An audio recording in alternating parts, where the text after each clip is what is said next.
Today we are going to go through the finer points of fresh fish. Now what we have here is an absolutely fabulous 25-pound Irish salmon. Okay, this is farm reared. I'll show you how you can recognise when a salmon or trout is farm reared. But the first things that I want to do is to actually go through the finer points of what to look for when you're actually you're out shopping for a piece of fish. Now, this does not matter whether this is a trout, a salmon, it's a plaice, it's a Dover sole, it's a slip sole, a lemon sole, it's a tuna, whatever. The principles are the same across the board for every piece of fish that you buy. Now, what are we looking for in relation to freshness? Well, first thing, eyes. Okay, now I don't know whether you can zoom in there for me. You can see that our eyes here, okay, are clear, right?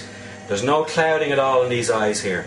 They're lovely and clear, which is a first indication of freshness, okay?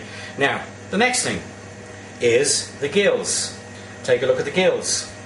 Now again, the gills here are lovely and pink rosy red. Again, this is a fantastic sign of freshness. Now I would actually say that this fish is no more dead than about 10 hours at max. It has obviously been cleaned and it has been put into refrigeration before it's been sent into the restaurant here with us. Okay, so again, as I said, clear eyes and the lovely pink fresh gills. Okay, now next thing is slime. When you put your hand across a fish, again, it doesn't matter what fish it is. Remember, there should be a coating of slime on the fish. You can see here, can you see the slime here on the fish? Can you get a close-up of that? Okay, you can see here on the fins, the pectoral fins back here, yeah? So we can see the slime in here behind the fins, okay? And that slime is an indication, again, see here in the fins? See the slime here? Yeah, you see that? That is an indication of freshness again.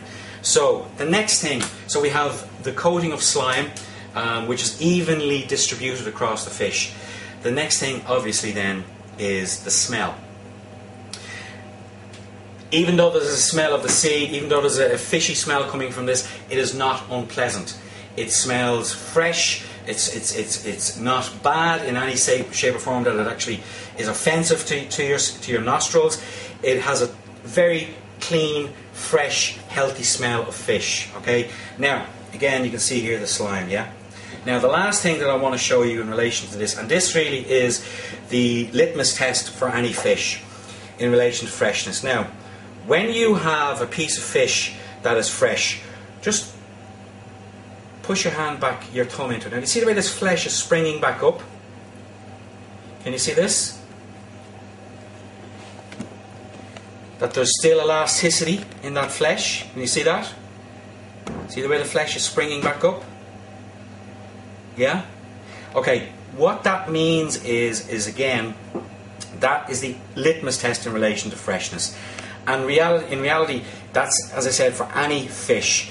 If you press in on the flesh like that and it doesn't spring back and leaves an indentation of where your finger has pressed into the flesh, that fish is not fresh. Okay?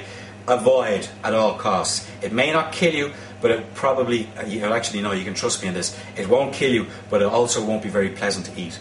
So, like I said, one more time, press in, and the flesh is springing back out here, alright? So again, what you're looking for is that springiness in the flesh. If you do this, or you ask your fishmonger, or whatever, just to press, because they may not allow you in the actual fishmongers to press the fish, ask them to press it for you, and watch for the springiness in the flesh, yeah? See the way it's springing back up here? If they've pushed their finger into the flesh and it leaves an indentation, in other words, you can see and the flesh does not come back up, it just stays pressed down, well then just don't buy that fish, okay? Now, that's it guys, that's the finer point of freshness on fish.